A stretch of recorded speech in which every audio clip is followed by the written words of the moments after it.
হাদিসের মধ্যে পাওয়া যায় আল্লাহর নবী সাল্লাল্লাহু আলাইহি ওয়াসাল্লাম লাইলাতুল কদর কোন দিন লাইলাতুল কদর এটা বলার জন্য নবীজি সাল্লাল্লাহু আলাইহি ওয়াসাল্লাম রাত্রিবেলায় বের হয়েছিলেন। কোন দিন লাইলাতুল কদর এটা মানুষদেরকে বলে দিবেন। নবীজি সাল্লাল্লাহু আলাইহি ওয়াসাল্লাম যখন বের হলেন, বের হওয়ার সাথে সাথে দেখলেন যে দুইজন সাহাবীর মধ্যে ঝগড়া হচ্ছে। কি হচ্ছে? ঝগড়া হচ্ছে। নবীজি সাল্লাল্লাহু আলাইহি ওয়াসাল্লাম তাদের কাছে মনোযোগ দিলেন, তারা কি ঝগড়া করতেছে ওই ঝগড়ার দিকে মনোযোগ দিয়া দিলেন। ঝগড়ার দিকে মনোযোগ দেওয়ার সাথে সাথে কোন দিন লাইলাতুল কদর হবে সেটা নবীজি সাল্লাল্লাহু আলাইহি ওয়াসাল্লাম ভুলে গেলেন। নবীজি সাল্লাল্লাহু আলাইহি ওয়াসাল্লামের সিনা থেকে ওইটা উঠিয়ে নেওয়া হলো। কোন দিন লাইলাতুল কদর সেটা নবীজি আর মানুষদেরকে বললেন না। তখন সাহাবীরা জিজ্ঞাসা করলো, ইয়া রাসূলুল্লাহ, লাইলাতুল কদর কোন দিন আপনি তো আমাদেরকে বললেন না। যখন রাসূল করিম সাল্লাল্লাহু আলাইহি ওয়াসাল্লাম ডাক দিয়া কয়, যখন আমি বের হয়েছিলাম লাইলাতুল কদর কোন দিন এটা তোমাদেরকে বলবো, কিন্তু দুইজন সাহাবীর মধ্যে যখন ঝগড়া হইতেছিল তখন আমি রাসূল ভুলে গেলাম, আমার কলব থেকে এটা উঠিয়ে নেওয়া হলো। এর একটাই মাত্র কারণ, এটা তোমাদের জন্য মঙ্গল হবে। কেননা যদি লাইলাতুল কদর আমি তোমাদেরকে বলি তাহলে তোমরা এক রাত্র ইবাদত বন্দেগী করবা, কিন্তু এখন আমি এমনভাবে একটা ইঙ্গিত দিয়ে গেলাম তোমরা 5 রাত্র ইবাদত বন্দেগী করবা, এর মধ্য হতে একদিন তোমরা লাইলাতুল কদর পেয়ে যাবা। সুবহানাল্লাহ। এর মধ্যে একদিন লাইলাতুল কদর পেয়ে যাওয়া। নবীজি সাল্লাল্লাহু আলাইহি ওয়াসাল্লামের কাছে যখন বলা হলো আপনার উম্মতের বয়স অনেক কম হবে, আপনার উম্মতেরা 50-60 এর বেশি অনেকেই হায়াত পাবে না, কেউ 80 কেউ 100 এর বেশি হায়াত পাবে না। নবীজি সাল্লাল্লাহু আলাইহি ওয়াসাল্লাম একটু চিন্তার মধ্যে পড়ে গেলেন।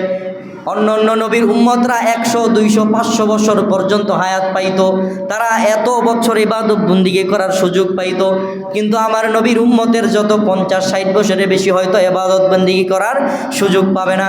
আমার নবী চিন্তার মধ্যে পড়ে গেলেন। অন্যান্য নবীর উম্মতেরা হাজার হাজার বছর হায়াত পাইতো, তারা অনেক বেশি নেক আমল করত, এর কারণে আল্লাহ রাব্বুল আলামিন তাদেরকে জান্নাতবাসী করে দিবেন। কিন্তু শেষ নবীর উম্মতেরা যেত 60-70 এর বেশি হায়াত পাবে না। তখন নবীজি বললেন, আমার উম্মতেরা এমনি আমল আখলাক করতে চাইবে না, আবার যদি তাদের হায়াতকে কমিয়ে দেওয়া হয় তাহলে তারা কেমনি করে জান্নাত পাইবে। আমার আল্লাহ ডাক দিয়ে কয়, হাবিব আপনার কোনো টেনশন নাই, আপনার কোনো চিন্তা নাই। অন্যান্য নবীদেরকে, অন্যান্য নবীর উম্মতদেরকে আমি 100-200 বছর হায়াত দিয়েছি ঠিক, কিন্তু তাদের মধ্যে আমি কদর দেই নাই। আপনার উম্মতদেরকে আমি লাইলাতুল কদর দান করেছি। ও নবী, আপনার কোনো উম্মত যদি লাইলাতুল কদরের রাত্রে সারাটা রাত্র ইবাদত বন্দেগীর মধ্যে কাটাইতে পারে, আমি আল্লাহ রাব্বুল আলামিন আপনার সাথে ওয়াদা করলাম, আপনার এক রাত্র আপনার উম্মত ইবাদত করলে 1000 মাসের চাইতে বেশি সওয়াব আমি আল্লাহ দান করে দিব। তাইলে অন্যান্য নবীর উম্মতেরা 1000 বছর ইবাদত করতে যেই সওয়াব পাইছে, আপনারা এক রাত্র ইবাদত করলে এর চাইতে বেশি সওয়াব পাবেন। তাইলে এই রাত্র কি ইবাদত বন্দেগী করার দরকার আছে না নাই? এই জন্য বেজর রাত্রটা যখন সামনে আসবে তখনই আপনারা কি করবেন? লাইলাতুল কদর তালাশ করবেন, লাইলাতুল কদরের জন্য ইবাদত বন্দেগী করার চেষ্টা করবেন। আম্মা জান আয়েশা সিদ্দিকা রাদিয়াল্লাহু তাআলা আনহার কাছে নবীজি সাল্লাল্লাহু আলাইহি ওয়াসাল্লাম আসলেন। আসার পরে আম্মা জান আয়েশা সিদ্দিকা রাদিয়াল্লাহু তাআলা আনহা বললেন, ইয়া রাসূলুল্লাহ, ইয়া হাবিবাল্লাহ, নবী আমার তাকদীরে যদি লাইলাতুল কদর নসিব হয়ে যায় তাইলে আমি কোন দোয়াটা বেশি বেশি পড়ব? আল্লাহ রাসূল সাল্লাল্লাহু আলাইহি ওয়াসাল্লাম আম্মা জান আয়েশা সিদ্দিকা রাদিয়াল্লাহু তাআলা আনহাকে দোয়া শিখাইয়া দিলেন, ও আয়েশা, যখন তোমাদের মধ্যে যখন লাইলাতুল কদরের রাত আসবে তখন তোমরা বেশি বেশি ইবাদত বন্দেগী করবা, আর একটা দোয়া বেশি বেশি করবা।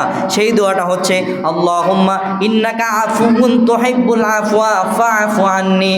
যখন এই দোয়াটা বেশি বেশি করবা, এই দোয়াটার বাংলা হচ্ছে, হে আল্লাহ, আমাদেরকে আপনি মাফ করে দিন, আমাদেরকে ক্ষমা করে দিন, আপনি তো পাপী বান্দাদেরকে ক্ষমা করতে ভালোবাসেন। এই জন্য নবীজি সাল্লাল্লাহু আলাইহি ওয়াসাল্লাম আম্মা জান আয়েশা সিদ্দিকা রাদিয়াল্লাহু তাআলা আনহাকে এইভাবে দোয়া করার জন্য শিখায় গেলেন। আমাদেরকেও ঠিক তেমনিভাবে এই দোয়াটা করার জন্য শিক্ষা দিয়েছেন।